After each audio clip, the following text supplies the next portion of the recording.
Happy New Year, ladies and gentlemen. This is your guy, Coach Stan from Versus the Podcast. Hope you guys had a really good Happy New Year. 2024 is upon us. And first thing I got to do is I got to give a special shout out to our apparel sponsor, CCP Apparel. As you can see, I got on the Progress Camp, Comfort Camp Progress hoodie. Big shout out to CCP Apparel. If you want your custom gear, he does hoodies, uniforms, anything that you need. And if you just want to reach out to him, let me just get you that information that you can reach out to him. That is www.ccpapparel.com. That's www.ccpapparel.com. Man, it's been a minute since I hollered at y'all. And a lot of stuff has happened. I've got something really cool for y'all tonight. First, I want to give a shout out to Coach Mike Morrison. Last time that we were on, he was with us as our co-host. Coach Mike Morrison is now the associate head men's basketball coach at Erskine University. Big shout out to the Flying Fleet and Coach Mike Morrison. But I got something special for you tonight. I don't know if you guys are familiar with wrestling terms, but I got somebody from deep from parts unknown. He comes to us from knowing all things basketball. Ladies and gentlemen, big up for the basketball god. What's going on, everybody? What's going on, Coach? Hey, how you Excited doing to be there? on here, man. What's going on? Everything is good. Listen. I got to start out by telling you, I am so glad to have you with us. We're excited about some of the stuff that you're going to be bringing to the podcast, your point of view. Listen, I got to warn you viewers right now, you listeners, he ain't been housebroken yet, so you gonna get what you gonna get. Yeah. So do me a favor, man. Tell us a little bit about yourself and what we can look to hear from you. Well, Coach, I'm a lifelong basketball enthusiast, basketball junkie, basketball lover, and as you just mentioned, I'm literally all things basketball, especially when it comes to the NBA. But again, I like the youth side from middle school, high school, college, every aspect of the game, men's, women. In particular, right now, I'm actually a bigger fan of the women's game than I am the NBA for the simple fact it's a little bit more competitive and a little more strategic. Yes. Yeah, listen, I'm going to tell you something. Whenever I actually watch basketball now, especially if I'm going to watch an entire game, it will be a women's college basketball game. I'm a big fan of Coach Dawn Staley down in Columbia, South Carolina with the Lady Gamecocks. I've had an opportunity to actually meet and spend a little bit of time with her, and very big fan of her and her program, but also LSU and a lot of the girls programs. Of course, Gino Ariyama up in UConn. I like, as a basketball coach, I like women's basketball because the women are going to do they're going to run the play. They absolutely going to run the play, Coach. And then the other thing about them that I love is, right now, when you look across all levels of basketball, the women's game shot selection is so much better than the men's. Yeah. Well, even unfortunately for the men's game, Steph and Dame has made it fashionable to shoot from the other side of half court.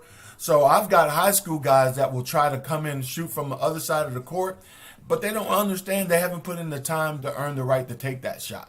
Absolutely. So you're exactly right. Women will shoot the best shot. Guys will shoot the sexy shot, They absolutely. I agree with that 100%. Well, listen, here's what we're going to do tonight. We just left 2023. We're going to take a look back at 2023. So we're going to do, maybe we're going to try to set out to do maybe our top 10 through 5. We'll see what time permits. We may go a little bit further. We got some really funny stuff for you, man. So what we're going to do is we're going to start with our countdown of 2023. So coming in at number 10, we have LeBron James passes Kareem Abdul-Jabbar as the all-time scorer in NBA history, scoring 38,387 points. He passed the big captain. What you think? First of all, I have to give respect to LeBron for breaking the record. There's no question that he deserves all the respect in the world for doing that. But this is kind of a two-part answer for me.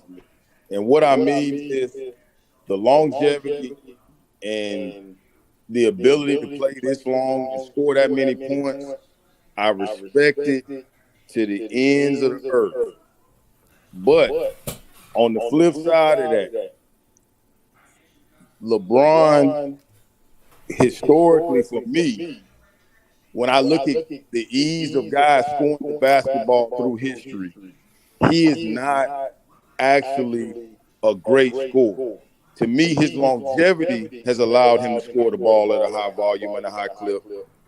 But when I look at guys going all the way from George Gervin, right, to Bernard King, right, to the Alex Englishes and the Kiki Vanderways and the modern era, I'm not even going to include Mike in that conversation. Kevin Durant. Right. To me, it's kind of two-sided. Okay. I give him the longevity and understand it and respect it, but he's not the best scorer of the basketball, in my personal opinion. Ladies and gentlemen, I'm not going to let him off that easy.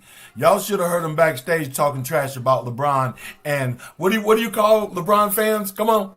Well, LeBron fans, they have a special, unique love for LeBron, and they have their kind of their own category. And that category, is bron-sexual. You heard it. He called them bron-sexuals. So, that's right. LeBron can do nothing wrong. They love him no matter what it is. If he has a terrible performance, they're going to come on and still tell you that he's better than Mike and everybody that's ever laced him up. But the bron-sexual fan is not a normal person. You know how Skip Bayless is blindly in love with the Dallas Cowboys? I do, yeah. That is the bron-sexual. Okay. You said it, I didn't. All right, so listen. We're gonna go ahead and just jump right into this right now. Number 9. And as I say number 9, we're not just going to limit ourselves to sports. We're going to hit sports and pop culture, hip hop culture. And with that being said, our number 9 for today is P. Diddy settling with Cassie over those allegations. Coach, I'm gonna let you say that one first. Give me your, you give me your 1-2 on that, then I'll give you mine. Okay. My take on that is, with the information that she brought up. See, I think a lot of times what happens when you get this kind of stuff, people are really anxious to say, well, she's lying or she's doing it for this reason or that reason. But with the quickness that Puff Daddy settled that situation, I think that she had some real good receipts.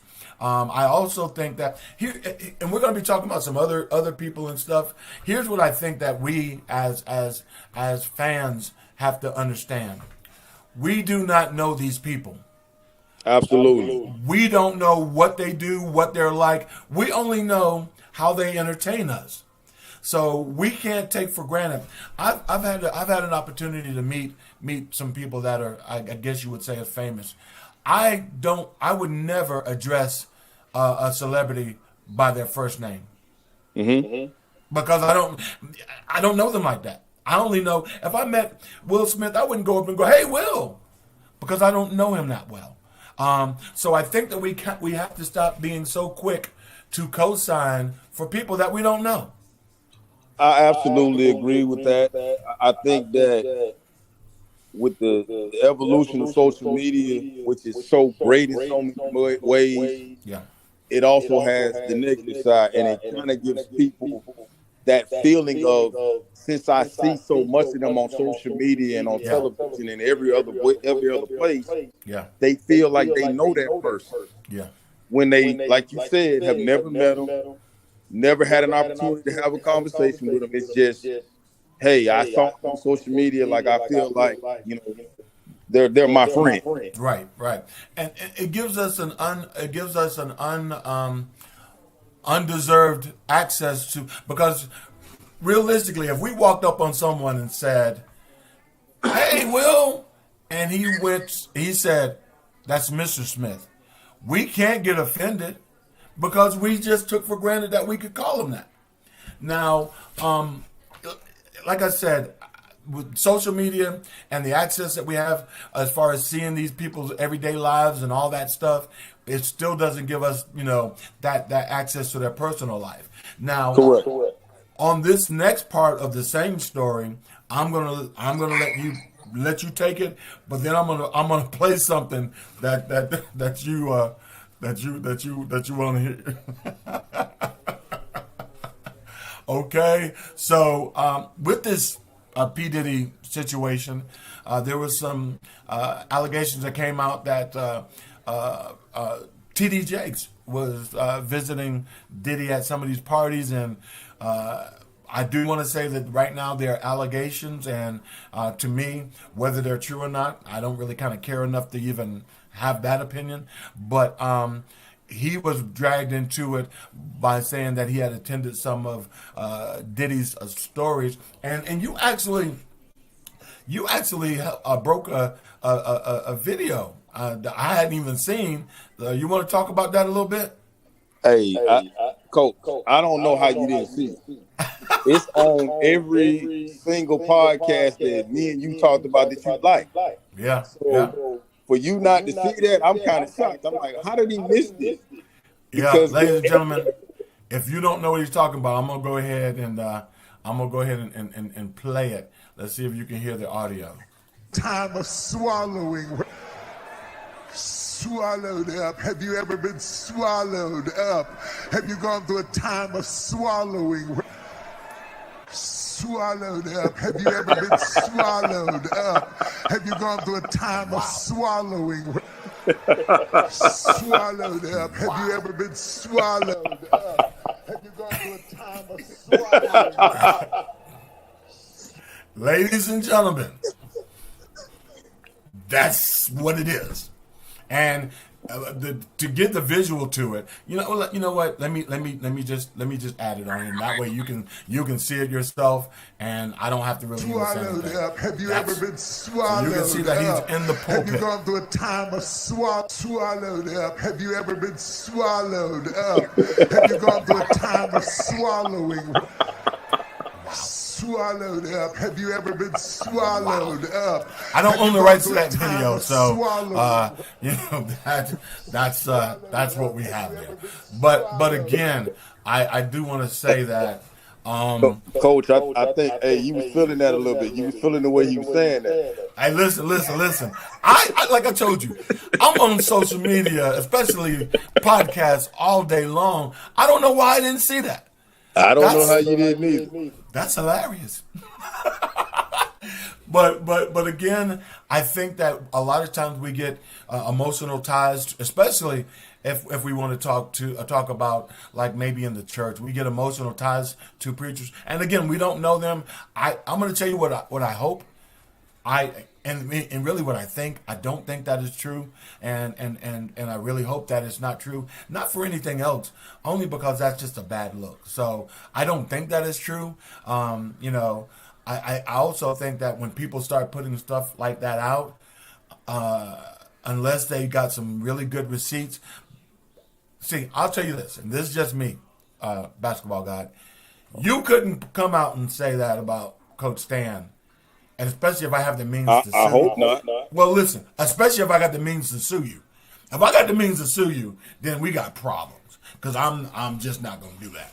But Right. you know, You gotta protect yourself at all costs. yeah. So again, I hope that whatever is going to be is going to be, but we just got to be careful about who we co-sign. So that was number 9. So number 8. Number 8, we're going to jump back over into sports. Back early in the year in football, Damar Hamlin had suffered cardiac arrest on the field. He played for the Buffalo Bills, and they were playing the Cincinnati Bengals on television. And I actually happened to be watching that game when it happened. And like in football, when the players gather around and they get on one knee, that it's not a regular situation. Absolutely. I don't know, Coach, if you are a longtime NFL football fan, watcher, but I'll tell you one of the things that I saw on television. I saw it when it happened, and it really freaked me out. Joe Theismann was the quarterback for the Washington Redskins, and Lawrence Taylor sacked Joe Theismann and snapped his leg.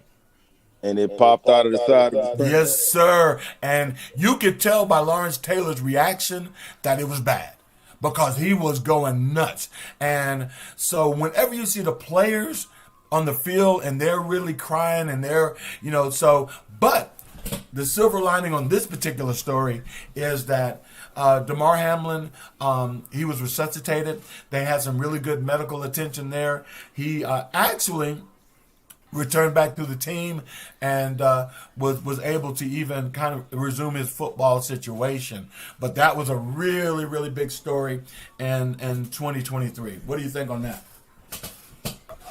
It brings me back to the whole falling out with Shannon Sharp and Skip Bayless. Yeah. The actual incident obviously was terrible. Yeah. And like you said, it ended up fortunately with a happy ending. Yeah. But it brings me back to that and the argument about his safety and how things were handled and whether they should have went on with the game or canceled the game or not. Right. For me, human life, especially in that situation, is always going to take precedent. Yeah. But again, the Lord blessed him to be, walk away from that healthy and be able to come back and do what he loved. Right. But it was definitely scary. It's definitely something that, maybe we're going to grab a few more basketball players over this way after seeing that. Right. To participate in the greatest game on earth. Right. But at the same time, he got himself back healthy. He's on the field and doing what he loves. So kudos to Damar Hamlin. Hopefully he won't have any more episodes. Yeah, and you mentioned Shannon Sharp and Skip Bayless. Number one, I'm not going to criticize Skip Bayless because he makes, I guess, way much more money.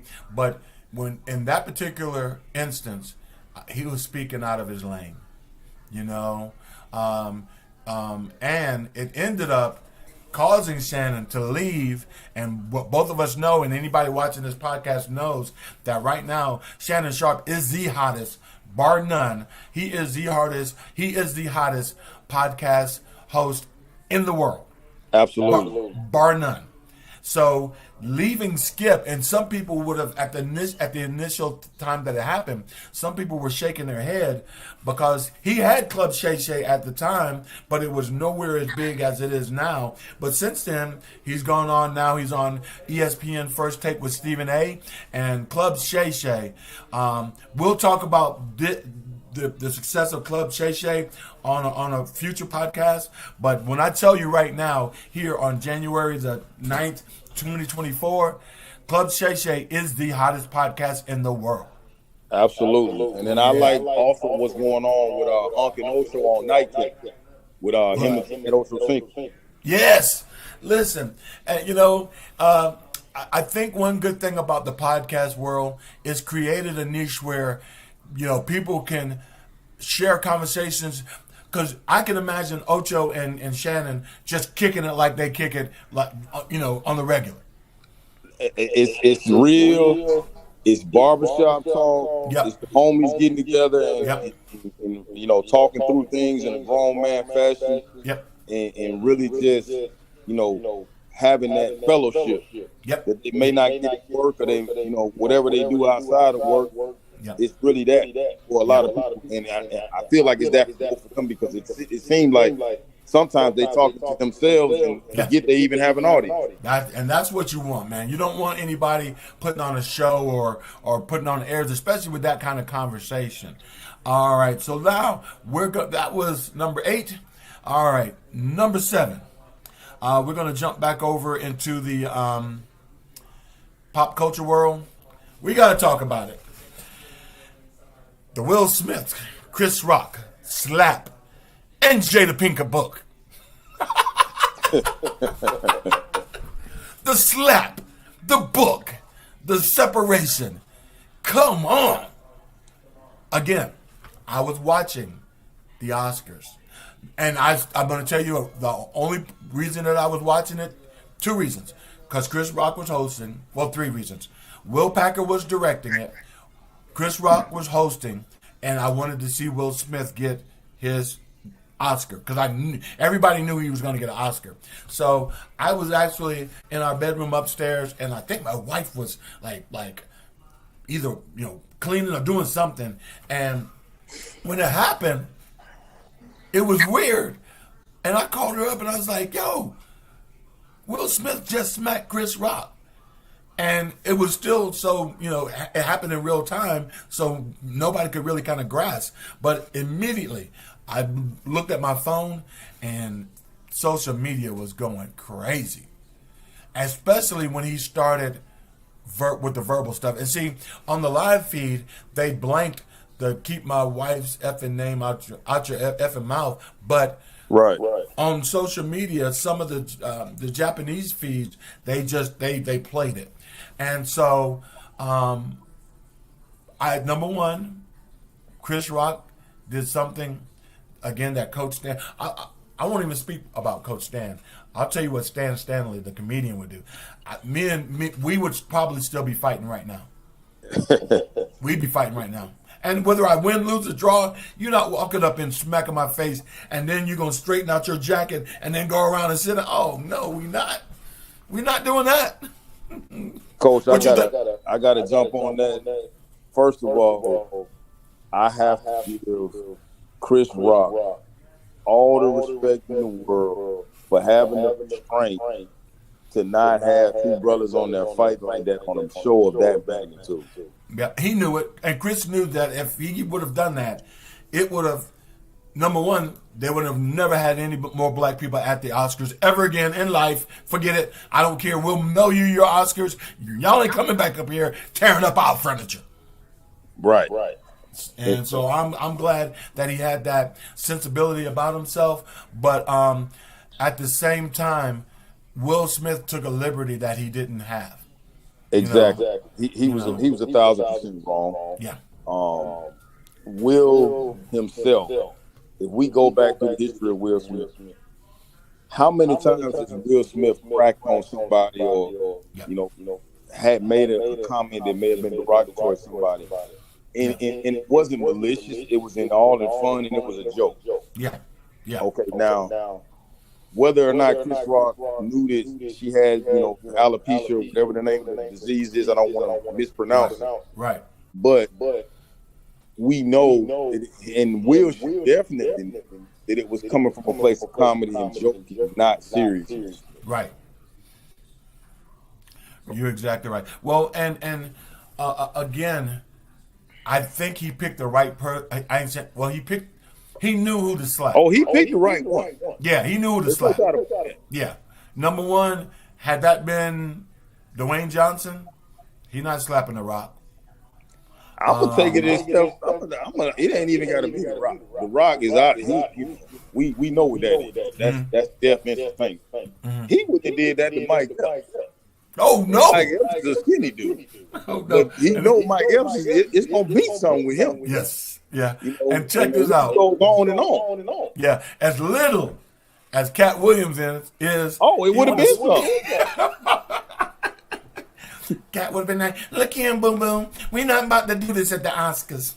Absolutely. And Kevin Hart, same way. Same way, yeah. He knew who to slap. And again, we're going to be talking about in our next episode. We're going to be talking about Cat Williams because Cat Williams is a big part of the reason that Shannon Sharp's podcast is the #1 podcast in the world. But yeah, again, that Will Smith, and then the second part of that is Jada Pinkett comes out with a book, and she says that her and Will Smith have been living apart. I think since 2016 or something like that. So people were speculating, he did that because, to take up the honor for his wife. And at the time, they were not based on what Jada said. Coach, I got to interrupt you on that, man. We jumped on that Jada thing. I got to jump in there. Okay. So look, the Jada thing, hey, Will, you need to call Juice. It's time to call over. You got to get some advice on get Tato over there. Y'all map the whole thing out. Just keep it player, keep it between y'all. And it ain't. She got to go. She got to go. Hey, I'll just say this: the consensus is she's not a good look for that situation. She's not a good look. She got to go. Yeah, she got. There's no mercy. Yeah. Hey, we got to replace her. We got to get a clone. We got to do something. She got to go. Yeah. The original version is no good. All right, that was number 6. I mean, number 7. So now we're getting ready to go into number 6. This is something I think that both of us can really kind of talk about. This year, hip hop turned 50 years old. I said hip hop, a hippie to the hippie to the hip hop, and you don't stop. Coach, don't hit him with that, man. You showing your age, man. Hey, listen, I was around with the inception of hip hop. I'm gonna throw a name out there that nobody's been talking about. The very first rap song that I ever heard was King Tim III by the Fatback Band. You got me on that one. I'm not even gonna sit there and act like I know that because I don't. Ladies and gentlemen, do your Googles. Google King Tim III by the Fatback Band. That's the first rap song I heard. And then, of course, we got into Rapper's Delight, all the Sugar Hill Gang stuff, the Grandmaster Flash and the Furious Five. I am a true hip-hop fan. Right now, my favorite hip-hop artist, and this is just right now, my favorite hip-hop artist that I can listen to his last project on, I can listen to it all the time with no skips, Killer Mike, bruh. Okay. So Killer Mike, man. You on that, that Michael. That brain conscious. Yes. That knowledge. Yes. Listen. Okay. Now that Killer makes Mike, sense with the New York background. That makes sense. Yeah, well listen, Killer Mike on this project here, he calls it a generational statement, but what he does, man, he just really talks about a lot of different aspects of his life, and the Grammys are coming up next month. I'm telling you right now, that album will win no less than 3 Grammys. Is that your prediction, Coach? That's my prediction. It's definitely going to win. It's definitely going to win Album of the Year. And then you got the collaboration between him and Andre, Scientists and Engineers. That's going to win. And he's probably going to win one more. It will win no less than 3 Grammys. Yep. Okay. You heard it here first. I like your confidence in that. You heard it here first. I don't know if all the white people is going to agree with that necessarily, but they ain't got to this time. What kind of hip hop? What kind of music you like? What do you like? Right now, Coach, these kids keep me young. I'm not saying I don't listen to older hip hop. I've always been a Nas fan. I'm a Nas, not a Jay-Z guy myself. Okay. I still like, I still like LL. Classic. Okay. I still like all of it, but I'm on the young tip right now. I'm on the Lil Baby. I love Future. Okay. I'm kind of in that vein right now, back and forth between those. Okay. And because I deal with a lot of young kids, I too listen to. I like 21 Savage. I like Kodak Black when he ain't in trouble. I love Kendrick. Kendrick, I love him as well. Yeah, J. Cole is a beat. Listen, J. Cole is my guy. Yeah, and with J. Cole and Kendrick, we don't even have to put no tags behind it because they are who they are. You Exactly. know, I love Lil Wayne, but you know what? I realized about my old self. I love trap music, man. So I love T.I. I love 2 Chainz. You know, I love Jeezy. You love the trap. You love. I was just about to say you gotta love Jeezy. You can't get out of that. Yeah, you love Gucci. I like Guwap. I don't know what it is about it, but I like that kind of music. So hip hop turned 50 years old, and it's really amazing to see. One of the biggest things that I like about seeing hip hop turn 50 is the evolution that the rappers have made for themselves in their personal lives. You know, you mentioned LL Cool J. When you look at LL Cool J, Ice Cube, of course Jay-Z, all these rappers are Nas, 50 Cent, they are more than rappers. They are actually conglomerates within themselves. And who would have thought back when LL was singing "I Need Love" that he would be a big television star, movie star, and his brand? Or when Ice Cube was saying "F the police," who would have thought that he would be have his own basketball league and all these things? So I like seeing the evolution of the rappers as Scarface just reminded us with his Tiny Desk video. And if you haven't seen that, go on and see the Scarface Tiny Desk concert. He lets you know he still got it, bro. I saw pieces of it. Oh, I didn't watch the whole thing, but I did see some of it. He's definitely a talented character. Yeah. He has some real classics with Ghetto Boys and, of course, with his solo career. Yeah. But the thing that with hip hop that a lot of these younger generations doesn't realize is there was a time when they were saying that hip hop was just a fad and it was going to disappear. Right. You're exactly right. No one ever thought, even the high up, music execs was like, it's just, 5-10 years it'll be gone. Right. Here we are 50 years later. 50 years later, and like I said before, not only has it expanded, it's really blown up. So happy 50th birthday to, and you know what? I can't move on without saying, because I mentioned all the guy rappers, but then you got Queen Latifah, you got MC Light, you got Salt and Pepper, you got all those lady rappers that have, like I said, they've elevated. Right now, Queen Latifah is one of the biggest stars, period, that we have out there. And she started, let me tell you a personal, true story. That I told you that I was a stand-up comedian. Some of you folks that are listening already know that, but I started back in New York, and I actually had a chance to be on Showtime at the Apollo. And this was in the very early 90s. So we get to the Apollo, and the way that they do the taping of the Showtime at the Apollo is I think they tape like 6 shows in that one day. So you'll have, they'll have the audiences in and you'll run the shows through. And at the time, Sinbad was the host. So we're back. They have all of us back in the dressing rooms. And in our dressing room, ironing their clothes was Dana Owen, Queen Latifah, and negotiating. I don't want to say negotiating, but talking about their contract was Belle Biv DeVoe.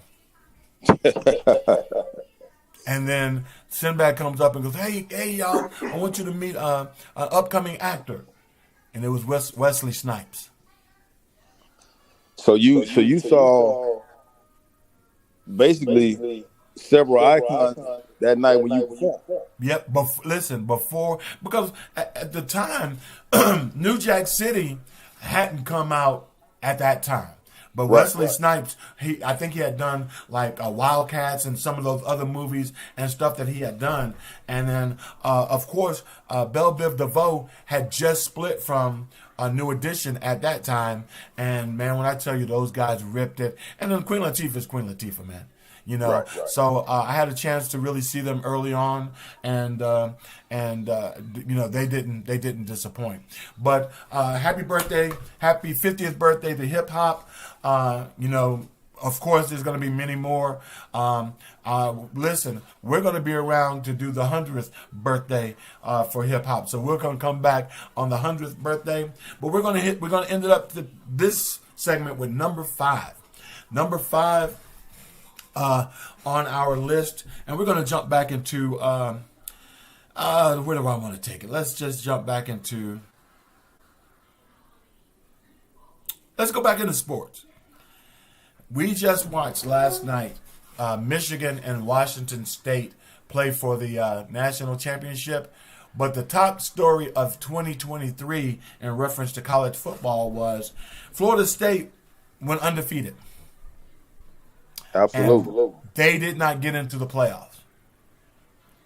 And a lot of people felt like that was politics, trying to broker an Alabama-Texas final. And I'm going to tell you what my personal feeling was, or my personal take. As a coach, at the beginning of your season, if you say to your players, if we win every game this year, we will compete for the national championship. Okay? Because that's all you can do.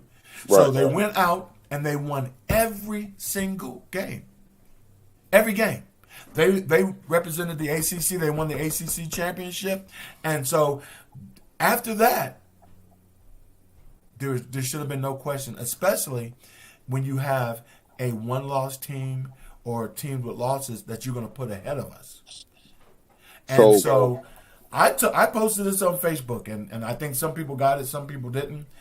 I wish that there would have been a way that Florida State could have afforded to not take that money and just say, you know what, we won't come. That's okay, we won't come. I get that, Coach, but for me, when you talk about that whole situation, it just shows me how stupid the NCAA is as a whole. Yeah. Because there's a very simple remedy to this whole problem, and that is open it up and have a tournament, let everybody play, and make the best team. Right. Having 4 teams, or even expanding to the 8 or the 12 or whatever they're doing next year, that still ain't. If it's 12, that's stupid. Yeah. You need to open it up. Whether you have a top 20, you got a top 25 every year. So why not at least go to 2025? Yeah. Team. That way, you know the guys who deserve an opportunity to win the championship, like a Florida State or anyone else, they would have had their opportunity and their chance to prove on the field. Yep, you're exactly right. And again, in some of our upcoming podcasts, we're going to talk about the NILs and a lot of the landscape of college sports and the transfer portal and all that kind of stuff. But yeah, I think that the NCAA did Florida State a total injustice. And see, they laid an egg in the game that they played, and of course, a lot of their players did not play. They opted out to get ready for the NFL, and then even the ones who did play, I don't know how you can motivate them because you win the game, then what?